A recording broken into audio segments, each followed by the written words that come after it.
Hello विद्यार्थी मित्रों, very good morning. Shri हीरापरा कन्या प्राथमिक विद्यालय कालावड़, कक्षा है 6, विषय हिंदी।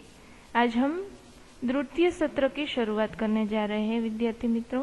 द्वितीय सत्र की इकाई पहली जो हमें यहाँ काव्य के स्वरूप में दी गई है, जिसका नाम है इतनी शक्ति हमें देना दाता, जिना कवि छे अभिलाष।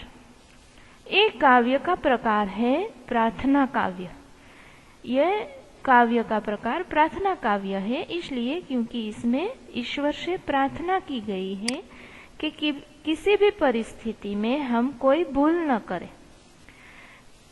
स्वयं हम प्रार्थना करते हैं, ऐसी कल्पना इसमें की गई है कि किसी भी परिस्थिति में हम कोई भूल न करें, किसी से बैर न करें और कोई भी व्यक्ति से हमें बदला लेने की भावना हमारे मन में न रखे। तो ये प्रार्थना इस काव्य में की गई है। इस कविता में कवि है वो ईश्वर से प्रार्थना करते हैं कि हम सब लोग अच्छाई ना रास्ते पर चले। उसके बाद भूल कर भी कोई भूल न करे। हम हमारे जीवन में कोई भी परिस्थिति आए, वो परिस्थिति में हम अपना रास्ता अच्छा चुने, सही रास्ता चुने, किसी से बैर न करे, कोई भूल से गलती न करे। हमारे मन में किसी की भावना का बदला लेने की भावना हमारे मन में न आए। हम पाने से भी जो हमें दिया है ईश्वर ने, उसे हम संतोष माने, ऐसी भावना इस काव्य में व्यक्त की गई है। उसके बाद कवि इसमें क्या कहते हैं कि अगर सब लोग आपस में अपनी अपनी खुशियां बांटे तो ये धरती सचमुच क्या हो जाती है, मधुबन हो जाती है। मधुबन यानी और भी सुंदर, वन जैसी मन भावक हो जाती है। तो इस काव्य में विद्यार्थी मित्रों हमें ईश्वर से प्रार्थना करनी है। ये काव्य का प्रकार है प्रार्थना काव्य, इसमें हमें प्रार्थना करनी है। विद्यार्थी मित्रों, आप इस काव्य का कैसे गाते हैं वो आप अच्छी तरह जानते हैं, क्योंकि ये काव्य हम अपने जीवन में कई बार प्रार्थना के स्वरूप में सुनते हैं एवं गाते हैं। तो विद्यार्थी मित्रों, हम काव्य का समझने की शुरुआत करते हैं। सर्वप्रथम पंक्ति में हमें क्या दिया गया है कि इतनी शक्ति हमें देना दाता, मन का विश्वास कमजोर होना, हम चले नेक रास्ते पे हमसे, भूल कर भी भूल होना। हे दाता, हे ईश्वर, इतनी शक्ति हमें देना दाता, दाता यानी ईश्वर। हे ईश्वर, तू अमने एटली शक्ति आप કે તારા પરનો વિશ્વાસ છે એ કોઈ દિવસ કમજોર ન થાય। કવિ કહે છે કે હે ઈશ્વર, તું મને એટલી શક્તિ આપ કે ભગવાન ઉપર જે આપણો વિશ્વાસ હોય છે એ કોઈ દિવસ કમજોર ન બને, નબળો ન બને। કમજોર એટલે નબળો। હમ ચલે નેક રસ્તે पे हमसे, અમે હંમેશા ભલાઈ અને નેક એટલે ભલાઈ, ભલાઈ અને પ્રામાણિકતાના જ રસ્તા ઉપર ચાલીએ અને ભૂલ કર ભી કોઈ ભૂલ હોના એટલે અજાણતા પણ અમારાથી કોઈ ભૂલ ન થાય। તો પેલી પંક્તિની અંદર કવિ ઈશ્વરને પ્રાર્થના કરે છે કે હે ઈશ્વર, તું મને એટલી શક્તિ આપ કે તારા પરનો વિશ્વાસ કોઈ દિવસ નબળો ન પડે। અમે હંમેશા સારા અને પ્રામાણિક રસ્તા ઉપર ચાલીએ, ભૂલથી પણ કોઈ દિવસ અમારાથી ભૂલ ન થાય। બીજી પંક્તિમાં શું કહે છે આપણે જોઈએ। दूर यज्ञान के हो अंधेरे, तू हमें ज्ञान की रोशनी दे, हर बुराई से बचते रहे हम, जितनी भी दे भली जिंदगी दे। बीजी पंक्तिनी अंदर कवि ईश्वर ने कहे छे कि हे ईश्वर, तू अमने ज्ञाननो जे अंधकार छे ई दूर कर अने ज्ञाननो प्रकाश आप। अज्ञान के हो अंधेरे, આ દૂર કરી દે, અજ્ઞાનતાનો અમારા જીવનમાં જે અંધારું છે એ દૂર કરી દે અને જ્ઞાનની રોશની દે. દરેક બુરાઈથી એટલે કે દરેક ખરાબ કાર્યોથી અમે બચતા રહીએ.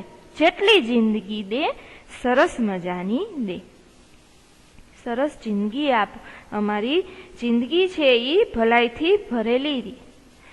સરસ મજાનું આ કાવ્યની અંદર, આ પંક્તિ અંદર કવિ ઈશ્વરને કહે છે કે અમારામાં જે અજ્ઞાનતા છે એને, એ અંધકારને તું દૂર કર અને અમારા જીવનની અંદર જ્ઞાનનો રોશની એટલે કે પ્રકાશ પાથર.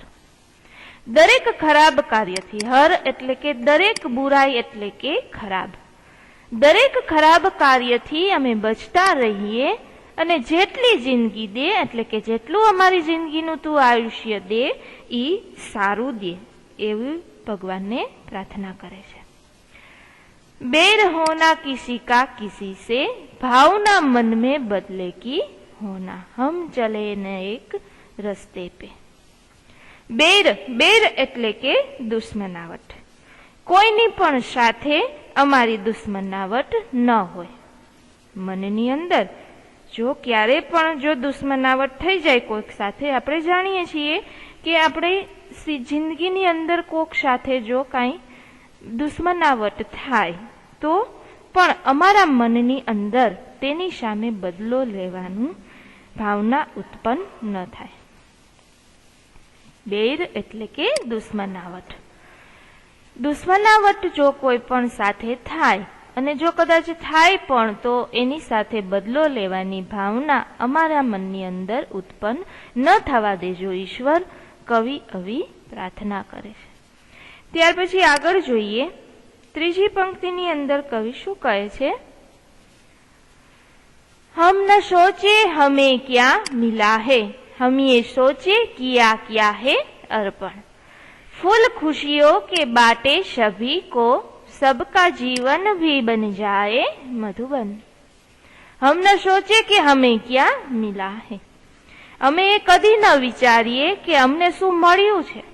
અમે સદા હંમેશા એવું જ વિચારીએ કે અમે બીજાને શું આપ્યું છે. આવી ભાવના મનની અંદર હે ઈશ્વર અમને આપજો. ફૂલ ખુશીઓ કે બાટે સભી કો એટલે કે ખુશીઓ ભરેલા અમે પોતાની ખુશીઓના ફૂલ છે એ બધાને બાંટતા રહીએ એટલે કે આપતા રહીએ. એવું સુંદર મજાનું જીવન બનાવીએ. બધાનું જીવન સુંદર મજાનું ઉપવન જેવું બની જાય.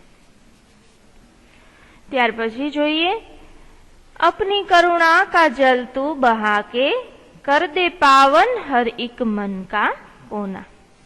ઈશ્વર, હે ઈશ્વર, તું તારી પોતાની કરુણાનું જે જળ છે એ વહાવી અને અમારું જીવન છે એ સરસ મજાનું મનના દરેક ખૂણાની અંદર, એક મન કા કોના એટલે કે મનના દરેક ખૂણાની અંદર પવિત્ર બનાવી દે. હે ઈશ્વર, તું તારી કરુણાનું જે જલ છે એ અમારા જીવનની અંદર વહાવીને મનનો દરેક ખૂણો છે એ પવિત્ર બનાવી દે. હમ અંધેરે में है रोशनी दे, खो न दे खुद को ही दुश्मनी से. हम सजा पाए अपने किए की, મોત ભી હો તો સહલે ખુશી સે. હવે આ પંક્તિની અંદર કવિ એમ કહે છે કે અમારું જીવન છે એ અંધારામાં છે. હે ઈશ્વર, અમે જે અજ્ઞાનના અંધારામાં છીએ એમાં અમને જ્ઞાનનો પ્રકાશ આપ. અમે એકબીજા સાથે ખો ન દે ખુદ કો હી દુશ્મની છે એટલે કે અમે એકબીજા સાથે દુશ્મની કરીને અમે અમારા જીવનને જ ન ખોઈ દઈએ એ અમારું ધ્યાન રાખ. ઈશ્વર ને કહે છે કે અમે એકબીજા સાથે દુશ્મનાવટ કરી અને પોતાનો નાશ ન કરી દઈએ. હે ઈશ્વર, અમે જે સજા મળે એ અમારા કાર્યની મળે. અમે જે કાર્ય કરી એની અમને સજા મળે છે. ખોટું કામ કરીએ છીએ તો અમને મોતની સજા પણ જો મળે તો એને અમે ખૂબ જ આનંદથી એટલે કે ખુશીથી એને અપનાવી લઈએ. સ્વીકાર કરી લઈએ, કારણ કે જે સજા આપણને મળી તે આપણે ખોટા કામ કર્યા એની મળી, અને પછી ઈ જો મોત પણ મળી જાય તો આપણે એનો સ્વીકાર કરી લઈએ છીએ. કોઈ પણ ખોટું કામ કરીએ તો એનો ખુશીથી સ્વીકાર કરતા ઈશ્વર અમને શીખવાડ. ત્યાર પછી છે કલ જો ગુજરા હે ફિર સે ન ગુજરે, આને વાલા वो कल ऐसा होना. કાલ જે કઈ પરિસ્થિતિ બની ગઈ છે, જે કઈ ખરાબ ઘટનાઓ બની ગઈ છે એ પાછી ન બને, અને આવવા વાળું જે કાલ છે એટલે કે આવતી કાલ છે એ પાછી એવી ન બને એવી ઈશ્વરને પ્રાર્થના કરે છે. હર તરફ जुल्म है बेबसी है, सहमा शहमाशा हर आदमी है, पाप का बोझ बढ़ता ही जाए, जाने कैसे ये धरती थमी है. હર તરફ એટલે કે દરેક બાજુ, બધી બાજુ અત્યારે આપણે જોઈએ છીએ કે અત્યાચાર ચાલી રહ્યા છે.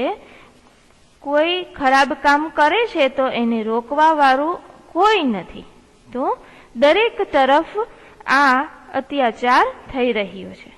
લોકો તેને રોકવામાં અસમર્થ છે, એટલે કે કાંઈ કામ એનું ચાલતું નથી. માણસને જે ખોટું કરવું છે, ખરાબ કરવું છે તે કરે જ છે.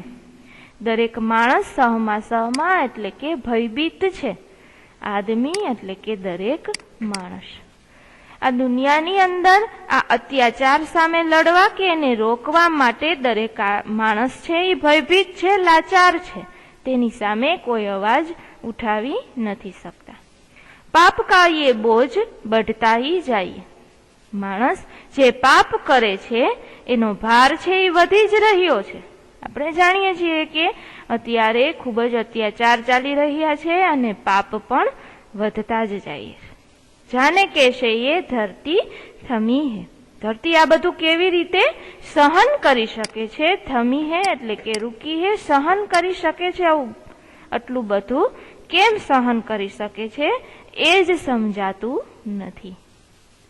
કવિ ઈશ્વરને કહે છે કે ધરતી ઉપર આટલા પાપ થાય છે, જુલ્મ થાય છે, અત્યાચાર થાય છે, તો પણ માણસ એટલો ભયભીત છે, કારણ કે તેની સામે એને રોકવા માટે કે એનો વિરોધ કરવા માટે છે આદમી તૈયાર નથી હોતો. પાપ છે એ ધરતી ઉપર વધતું જ જાય છે, તો આ ધરતી કેવી રીતે સહન કરી શકે છે તે સમજાતું નથી. बोझ ममता से तू ये उठा ले, तेरी रचना का ही अंत होना, हम चले नेक रस्ते पे, हमसे भूल से भी भूल ना हो.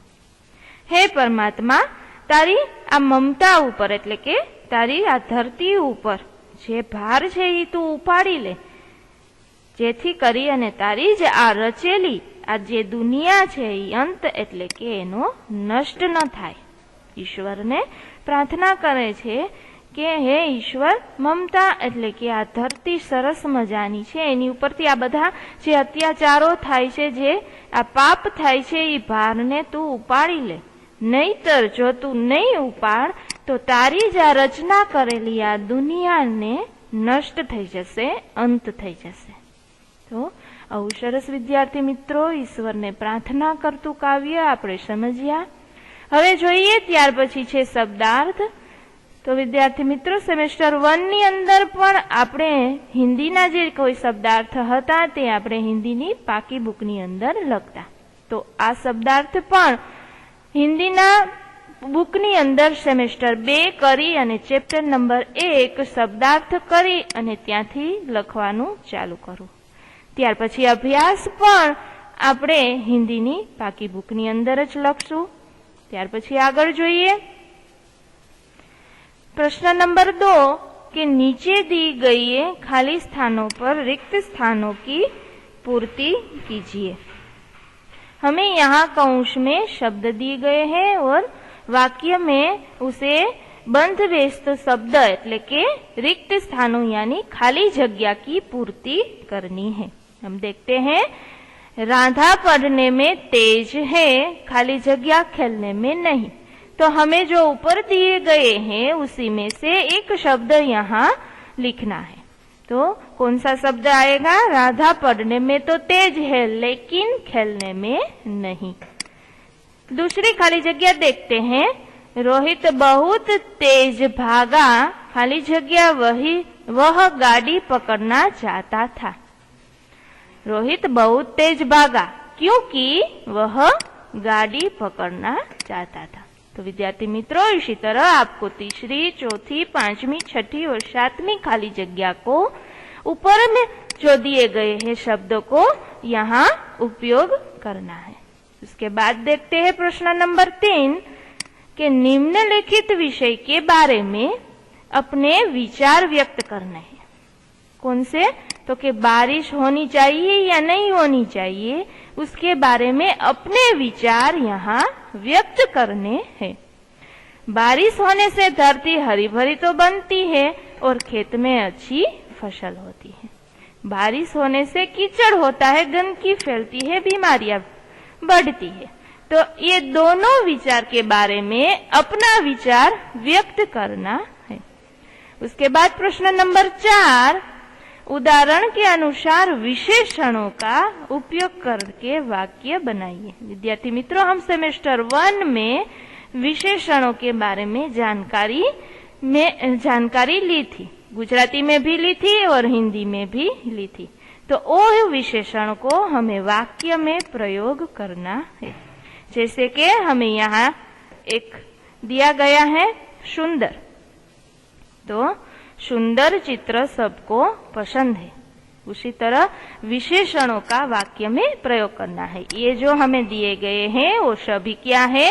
विशेषण है। उसका हमें वाक्य में प्रयोग करना है। विद्यार्थी मित्रों, हमें एक उदाहरण भी दिया गया है जिसका विशेषण शब्द दिया गया है कुछ, तो उसका वाक्य में प्रयोग किया है कि कुछ कपड़े गंदे हैं। कपड़े गंदे हैं लेकिन कैसे? तो के कुछ, तो ये कुछ है वो क्या है? विशेषण। उसके बाद देखते हैं 4, तो 4 का विशेषण वाक्य में प्रयोग कीजिए कि गाय के 4 पैर होते हैं। इसी तरह आपको वाक्य बनाना है और इसमें इस विशेषण का प्रयोग करना है। आगे बढ़ते हैं प्रश्न नंबर 5। उसमें हमें क्या दिया गया है कि संयुक्ताक्षर से शब्द बनाए। संयुक्ताक्षर यानी जोड़िया शब्द, जेने આપણે ગુજરાતીમાં જોડિયા શબ્દ કહીએ છીએ, बनाकर वाक्य में प्रयोग करना है। कैसे? हमें यहाँ उदाहरण दिया गया है कि क प्लस क डबल क यानी क्या बनता है? धक्का। उसने मुझे धक्का मारा। उसी तरह हमें च प्लस च दिया गया है, उससे हमें वाक्य बनाना है। क्या लगाना? क और कच्चा। वाक्य में प्रयोग कीजिए, आम बहुत ही कच्चा है। उसी तरह दूसरा वाक्य वो क्या है? तो आगे लगाइए कुत्ता। वाक्य में प्रयोग कीजिए। इसी तरह आगे बढ़ते हैं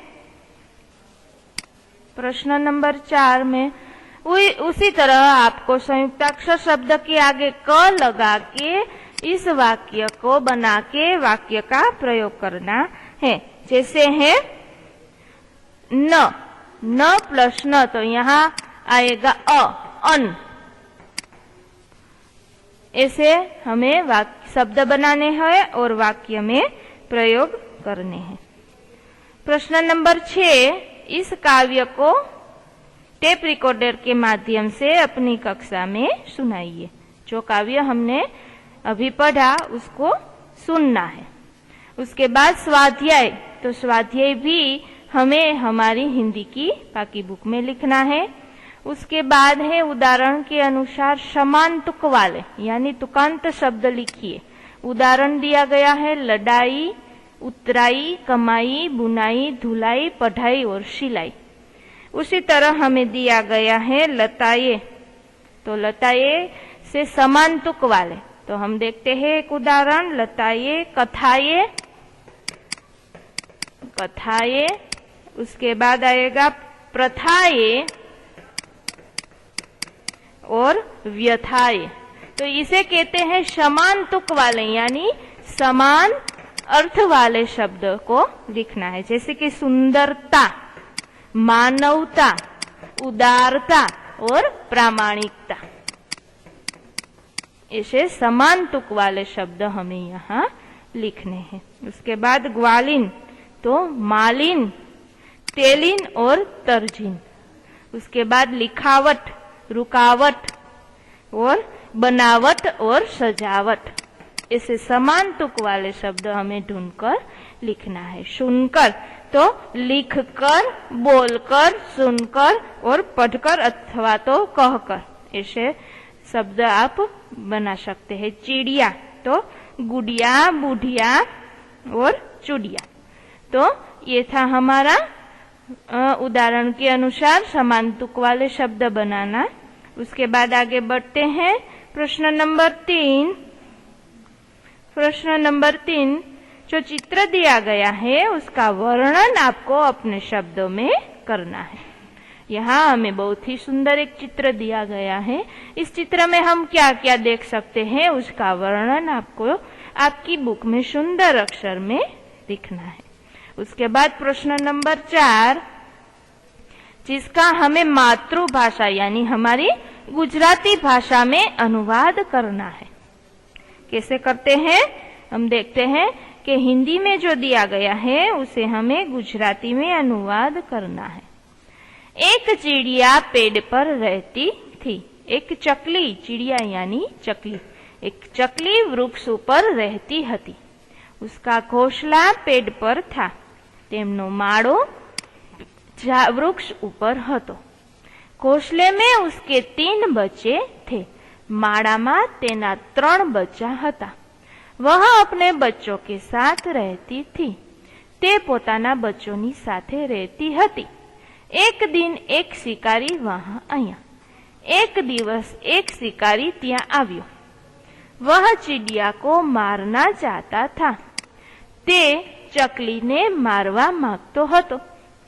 चिड़िया ने बच्चों को घोंसले में सिर नीचा कर बैठने को कहा। चकलीए पोताना बच्चाने माळानी अंदर माथुं नीचुं करी अने बेसवा माटे कह्युं। वह खुद वहां से उड़ गई और पत्तों में छिपकर बैठ गई। ते पोते त्यांथी उड़ी गई अने પાંદડાની વચ્ચે સંતાઈને छिपकर यानी संताઈને બેસી गई। शिकारी चिड़िया को न देखकर वहां से चला गया। शिकारी चकलीने ત્યાં ન જોયું એટલે ત્યાંથી ચાલ્યો ગયો। તો આપણે આ પરિચ્છેદ એટલે કે આ વાક્યને આ વાક્યોના પેરેગ્રાફને આપણે માતૃભાષા એટલે કે ગુજરાતીમાં अनुवाद કર્યું। ત્યાર પછી પ્રશ્ન નંબર 5 कि काव्यों का भावार्थ समझाना है। पंक्तियों का जो अभी हमने काव्य में जो भावार्थ समझा वो वही भावार्थ यहाँ आपको समझाना है। उसके बाद हमारा एक काव्य यहाँ पूर्ण होता है। Thank you.